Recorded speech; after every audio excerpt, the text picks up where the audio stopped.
तो एप्लीकेशन जिसके अंदर आप देख रहे हैं मैं प्लेज होल्डिंग के टैब पर हूँ, यानी कि मैं आज आपको समझाने वाला हूँ कि प्लेजिंग क्या होती है।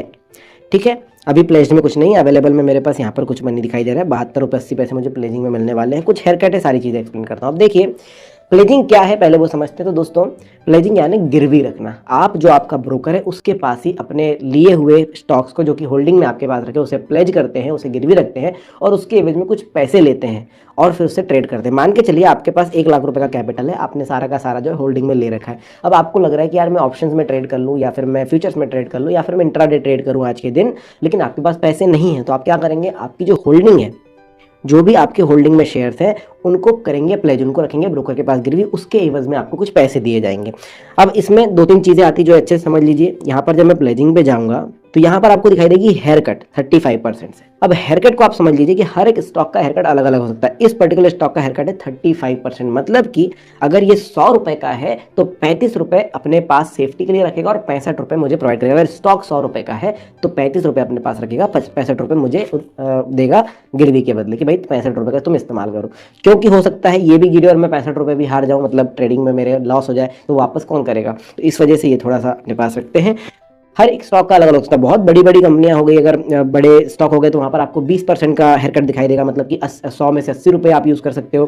कुछ कंपनी का 40% भी रहेगा तो आप 100 में से 60 रुपये यूज़ कर सकते हो। इस तरीके से हेयरकट होता है। अब दूसरी चीज़ आप देख रहे हैं यहाँ पर कि रिलायंस पावर के ऊपर मुझे मिल रहा है, लेकिन मेरे पास निप्पॉन का गोल्ड बीज भी तो है, उस पर क्यों नहीं मिल रहा है।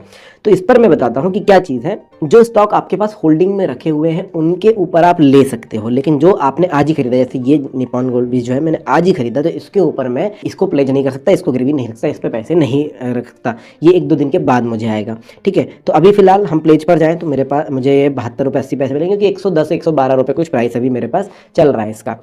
ठीक है, अब इसके फायदे कुछ हैं और नुकसान कुछ है। तो फायदे मैं आपको समझा देता हूं, उसके बाद हम आगे बढ़ेंगे। फायदा ये है दोस्तों कि रिलायंस पावर को अगर मैं प्लेज करता हूं, 5 स्टॉक है मेरे पास, अभी हम होल्डिंग में जाते हैं और इसका प्राइस जो है चल रहा है 22 रुपये 40 पैसे। मान के चलिए 30 रुपये हो गया।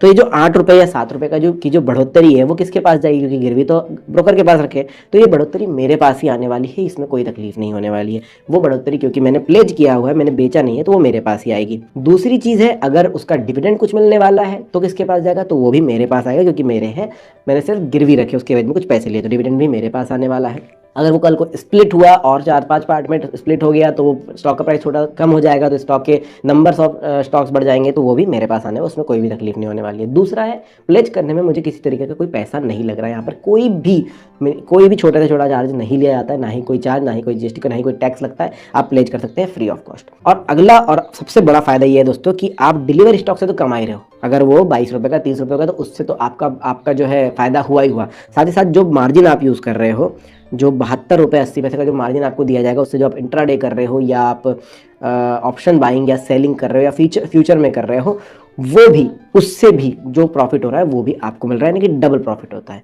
अब आप कर क्या सकते हो, ये जो मार्जिन लेगा उससे कर क्या सकते हो, तो आप दोस्तों ऑप्शन बाइंग कर सकते हो, ऑप्शन सेलिंग कर सकते हो, फ्यूचर्स में ट्रेड कर सकते हो और इंट्राडे ट्रेडिंग कर सकते हो। डिलीवरी में कोई स्टॉक नहीं खरीद सकते, भैया इससे भी खरीद लिया और इससे भी खरीद लिया, ऐसा नहीं होता। ये मार्जिन है, आपको उसको मार्जिन की तरह इस्तेमाल करना होगा। अब डिसएडवांटेजेस क्या है, बिना सुने मत जाइए। डिसएडवांटेजेस सबसे पहली बात यह है कि भाई अनप्लेजिंग जब करोगे तो आपको एक मिनिमल सा चार्जेस लगेगा। वो चार्ज क्या है, अनप्लेजिंग का चार्ज सिंपल 20 रुपये प्लस जीएसटी पर ऑर्डर ये लगता है। अगर आपने अनप्लेज कर रहे हो, आपने 10 प्लेज करे थे, उसमें से 5 अनप्लेज करने जा रहे हो, तो 5 के ऊपर 20 प्लस जीएसटी लगेगा। फिर अगले 5 जब अनप्लेज करोगे तब उसके ऊपर अलग से लगेगा। अगर टोटल 10 के 10 अनप्लेज कर दोगे तो 20 रुपये प्लस जीएसटी लगेगा। इस तरीके से अगला डिसएडवांटेज ये है कि भाई आप जो BTST यानी बाइंग टुडे सेलिंग टुमारो वाले जो स्टॉक्स हैं उन पर नहीं कर सकते। जैसे मैंने बताया, आज खरीदा है, कल उसको प्लेज करने वाले हो, कल ही उसको बेचने भी वाले हो, तो ऐसा नहीं हो सकता है। ऐसे करने में तकलीफ बढ़ेगी। इसलिए आप क्या करना, जो भी लॉन्ग टर्म के स्टॉक्स हैं उनको प्लेज कीजिए, क्योंकि अनप्लेजिंग में लगते हैं 24 घंटे। ये प्रोसीजर लंबा होता है, तो आप तब तक बेच नहीं पाओगे उसको। आपने खरीदा आज है, कल उसको प्लेज कर दिया, कल ही आप बेचने का सोचते तो आप उसको बेच ही नहीं पाओगे, क्योंकि वो प्लेज्ड है, वो आपने किसी के पास गिरवी रखा हुआ है। तो अगर उसमें प्रॉफिट बढ़ता दिखा तो आप नहीं बेच पाओगे। इसलिए सोच समझ कर फैसला लेना कि इसको प्लेज करना है। अगर प्लेज कर रहे हो तो आप अगले 24-25 घंटों तक तो कम से कम इसको नहीं बेच पाओगे। ये चीज़ याद रखना अगर अनप्लेज करोगे तब भी। और अगला है, दोनों के दोनों में लॉस भी हो सकता है। भाई रिलायंस पावर का प्राइस 22 रुपये 40 पैसे, अभी अगर वो 18 पर आ गया तो वहाँ से तो लॉस हो रहा है, साथ में 72 रुपये 80 पैसे से क्या पता मैं सही इंट्राडे कर रहा हूँ या नहीं कर रहा हूँ, सही ट्रेडिंग कर रहा हूँ नहीं कर रहा हूँ, उसमें भी लॉस हो सकता है बड़ा, और वो लॉस मुझे बियर करना पड़ेगा। अब दोनों लॉस मुझे बियर करना पड़ेंगे। इसीलिए जो लॉस है उसको काटने के लिए हेयर कट रखा जाता है 35% का, कि भाई ब्रोकर का कहीं से भी ब्रोकर का जो है घाटा ना हो। अब ट्रेडिंग में लॉस हुआ, अगर मान के चलिए ट्रेडिंग में लॉस हो गया और मेरा जो बैलेंस है वो नेगेटिव चला गया, यहाँ पर दिखाई देगा मुझे बैलेंस वो नेगेटिव में चला गया। ऑब्वियसली अगर यहाँ पर भी लॉस हुआ, अब मैंने 65% पैसे मैं यूज़ कर रहा था, यहाँ पर 65% पैसे जो है मैं यूज़ कर रहा था, अब 72 रुपये में से मैंने 50 रुपये गवा दिए, मेरे पास 22 रुपये ही बचे हैं, ठीक है। तो मेरा जो ये बैलेंस है वो नेगेटिव में चला जाएगा, क्योंकि ये तो प्लेज का अमाउंट था। तो ऐसी स्थिति में ग्रो क्या करेगा, क्या ग्रो जो मेरे स्टॉक्स उनको बेच देगा क्योंकि गिरवी उनके पास रखे? तो ऐसा नहीं है दोस्तों, लगभग 60 दिन का समय ग्रो देता है आपको, 60 दिन का समय देता है। देखिए यहाँ पर 60 दिन का समय देता है, तब तक आप अमाउंट डाल करके अपने जो स्टॉक्स है उसको रिकवर कर सकते हो। अगर 60 दिन के बाद नहीं किया तो फिर उनके पास कोई ऑप्शन नहीं बचता है। लेकिन इन 60 दिनों में आप देख सकते हैं, सबसे पहली चीज़ ये होगी कि जैसे आपका नेगेटिव में गया तो अगले दिन से डिलेड पेमेंट, क्योंकि आपने पेमेंट वापस नहीं करी तो 0.045% प्लस जीएसटी आपके ऊपर चार्ज लगाया जाएगा, ठीक है।